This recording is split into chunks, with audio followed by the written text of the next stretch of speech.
آپ کو معلوم ہونا چاہیے کہ یہ حدیث شریف اتنی اہم ہے کہ اگر آپ نے اس حدیث شریف پہ عمل کر لیا نا تو انشاءاللہ آپ کے تمام اعمال درست ہو جائیں گے۔ یہ روایت ہے حضرت عمر بن الخطاب رضی اللہ تعالی عنہ سے، فرماتے ہیں سمعت رسول اللہ صلی اللہ علیہ وسلم علی المنبر یقول انما الاعمال بالنیات وانما لكل امرئ ما نوى فمن كانت هجرته الى الله ورسوله فهجرته الى الله ورسوله ومن كانت هجرته إلى دنيا يصيبها أو امرأة ينكحها فهجرته إلى ما هاجر إليه۔ ترجمہ سن لیجیے۔ حضرت عمر بن الخطاب رضی اللہ تعالیٰ عنہ رضی اللہ تعالیٰ عنہ فرماتے ہیں کہ میں نے سرکار دو عالم صلی اللہ علیہ وسلم کو منبر پر یہ ارشاد فرماتے ہوئے سنا کہ اعمال کا دار و مدار نیتوں پر ہے، اور ہر شخص کو وہ ملے گا جس کی اس نے نیت کی ہوگی۔ پھر فرمایا اب جس شخص کی ہجرت اللہ اور اس کے رسول کی طرف ہوگی نیت کے اعتبار سے، تو ثواب کے اعتبار سے بھی اور انعام کے اعتبار سے بھی اس کی نیت،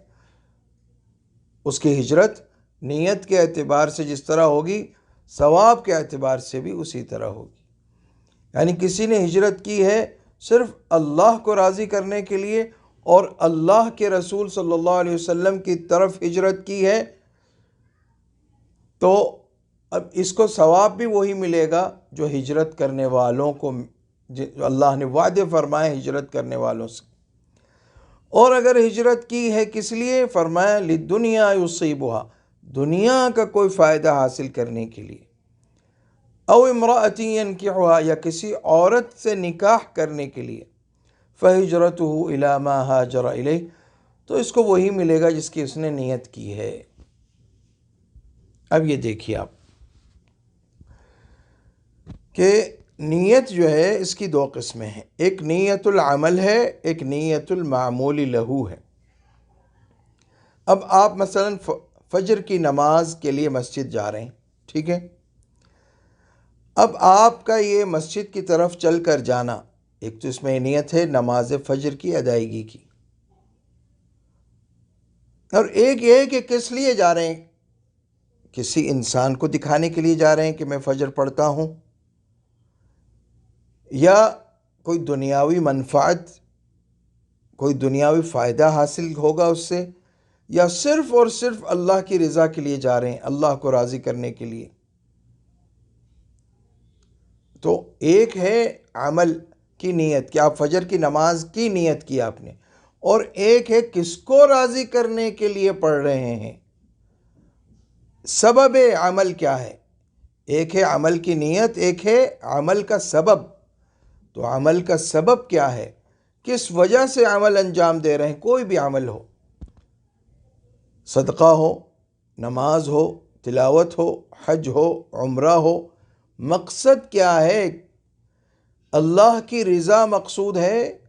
صرف اللہ کو راضی کرنا اور اللہ سے انعام لینا ہے، یا کچھ اور بھی دال میں کچھ کالا ہے، کچھ اور تو نہیں ہے۔ غور کر لو اپنے ہر عمل میں۔